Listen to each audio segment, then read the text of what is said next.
Hello friends, welcome to Valimai IAS academy.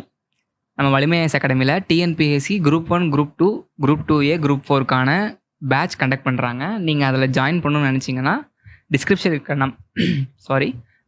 இருக்க நம்பருக்கு either கால் பண்ணியோ இல்லை வாட்ஸ்அப்பில் காண்டாக்ட் பண்ணியோ டீட்டெயில்ஸ் தெரிஞ்சுக்கோங்க, ஜாயின் பண்ணிக்கோங்க.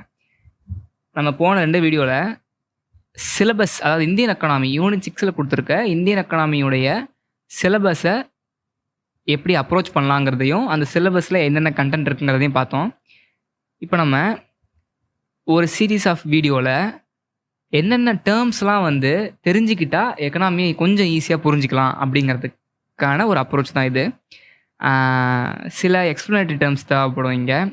எக்கனாமினா என்ன அப்படிங்கிறதுக்கும் அதனுடைய பிரான்ச்சஸ் என்ன, அதில் நம்ம எப்படி எதை ஃபோக்கஸ் பண்ண போகிறோம் அப்படிங்கிறதெல்லாம் ஒவ்வொன்றா பார்க்கலாம். சில டேர்ம்ஸ்லாம் ஃபஸ்ட் டைம் படிக்கிறவங்களுக்கு ரொம்ப புதுசாக இருக்கும், அதெல்லாம் எக்ஸ்பிளைன் பண்ணலாம்.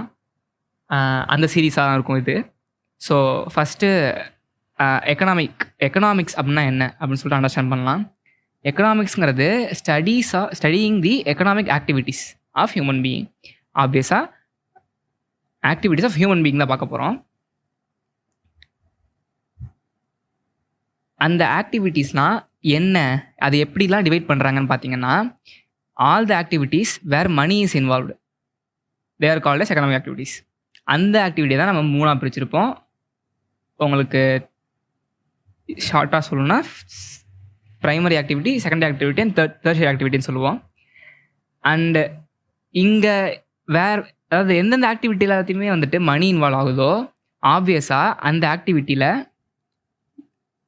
ஏதோ ஒரு பர்சனுக்கோ இல்லை ஒரு இன்ஸ்டிடியூஷனுக்கோ இல்லை குரூப் ஆஃப் கம்யூனிட்டிக்கோ ஒரு மோட்டிவ் இருக்கும். அந்த மோட்டிவ் ஆப்வியஸாக மணின்னு வரப்போ என்ன அப்படின்னா ப்ராஃபிட் கெயின் பண்ணுறது. ஸோ ஒரு நார்மல் பர்சனுக்கு கெட்டிங் ஜாப் அப்படிங்கிறது ஒரு மோட்டிவ். ஏன்? அவருக்கு காசு வேணும். ஸோ கிவிங் அ ஜாப் அப்படிங்கிறது ஒரு மோட்டிவ் தான். அப்போ தான் அடுத்த கட்ட சைக்கிள், அதாவது ட்ரேட் அப்படிங்கிற அடுத்த ஸ்டெப்புக்கு நகர்ந்து போவாங்க. அடுத்து buying and selling of something, doing a business. இது எல்லாமே தான் எக்கனாமிக் ஆக்டிவிட்டீஸ். ஸோ இப்போது எல்லாமே எக்கனாமிக் ஆக்டிவிட்டி ஆகிடுமா? ஆகிறதுக்கான வாய்ப்பு இருக்குது. ஃபார் எக்ஸாம்பிள், ஒருத்தங்க கோயிலுக்கு போகிறாங்க, அங்கே போய் சாமி கும்பிட்டு வந்துடுறாங்க. இதில் எக்கனாமிக் ஆக்டிவிட்டி இன்வால்வ் ஆகுமான்னு கேட்டால் எஸ். ஏன்னா அங்கே சாமி கும்பிட்றதை தவிர்த்து மிச்சம் எல்லாமே எக்கனாமிக் ஆக்டிவிட்டி தான். நீங்கள் உண்டியலில் காசு போடுறதுலேருந்து, வெளியில் உட்காந்துருக்க பிச்சை எடுக்கிறவங்களுக்கு காசு போடுறதுலேருந்து, நீங்கள் செருப்பு கழட்டி வச்சுட்டு இருக்கப்போ செருப்பை தூக்கிட்டு போயிட்டாங்கன்னா கூட நீங்கள் புதுசாக ஒரு செருப்பு வாங்கணும். ஸோ அங்கேயும் ஒரு எக்கனாமிக் ஆக்டிவிட்டி தான் இன்வால்வ் ஆகுது. அதனால் நம்ம டே டு டே லைஃப்பில் பார்க்க போனீங்கன்னா almost everything will come under the purview of economic activity. Okay, clear cut definition எக்கனாமிக்ஸ்க்கு ரொம்ப கிளியராக சொல்ல முடியாது. ஒரு 4-5 டெஃபினேஷன் நம்ம பார்த்தோம்னா அட்லீஸ்ட் ஒரு 4 லைனை 4 பாயிண்ட் நம்ம ஜாயின் பண்ணி ஒரு டெஃபினேஷனாக நம்மளாக உருவாக்கிக்கலாம். ஸோ எக்கனாமிக்ஸ் அப்படிங்கிறது it is the study of how society use scarce resources to produce valuable commodities and distribute them among different people.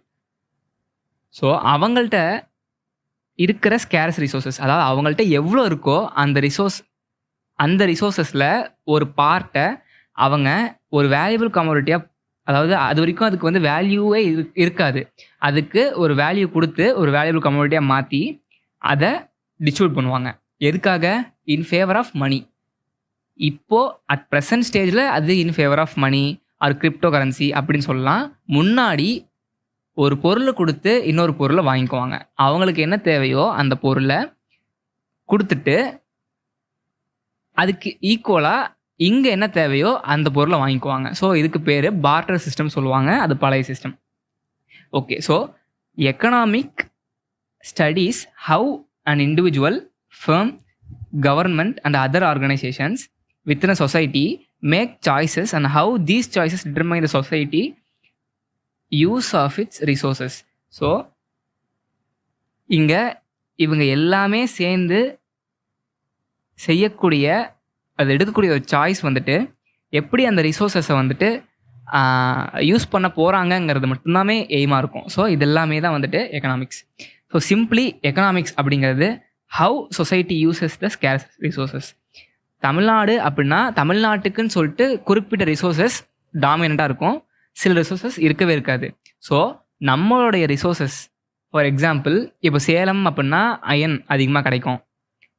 Ariyalur, Perambalur இந்த பக்கம்லாம் பார்த்தீங்கன்னா சுண்ணாம்புகள் கொஞ்சம் நிறைய கிடைக்கும். ஸோ இந்த மாதிரியான ரிசோர்ஸஸை அவங்க எக்ஸ்ட்ராக்ட் பண்ணி அதுக்கு ஒரு வேல்யூ அடிஷன் கொடுத்து வேல்யூபிள் கமோடிட்டியாக மாற்றி அதை அவங்க மற்ற வெளியில், அதாவது வேறு ஸ்டேட்டுக்கோ இல்லை வேறு டிஸ்ட்ரிக்டோ கூட இல்லை ஈவன் வேறு கண்ட்ரிக்கோ கூட கொடுத்து இன் ஃபேவர் அதுக்கு பதிலாக வேற ஒரு பொருளோ இல்லை மணியோ இல்லை ஏதோ ஒரு அக்ரிமெண்ட்டோ ஒரு அசட்டோ வாங்கினாங்கன்னா அதுதான் எக்கனாமிக் ஆக்டிவிட்டி. ஸோ இப்போ இந்த வீடியோவில் நம்ம ஜஸ்ட் எக்கனாமிக் ஆக்டிவிட்டினா என்ன, எக்கனாமிக்ஸ்னால் என்ன அப்படிங்கிறத ஒரு சின்ன கான்செப்ட்காக பார்த்துருக்கோம். அவ்வளோதான். தேங்க்யூ. நெக்ஸ்ட் வீடியோவில் இன்னும் அடுத்தடுத்த டேர்ம்ஸை பற்றி பார்க்கலாம்.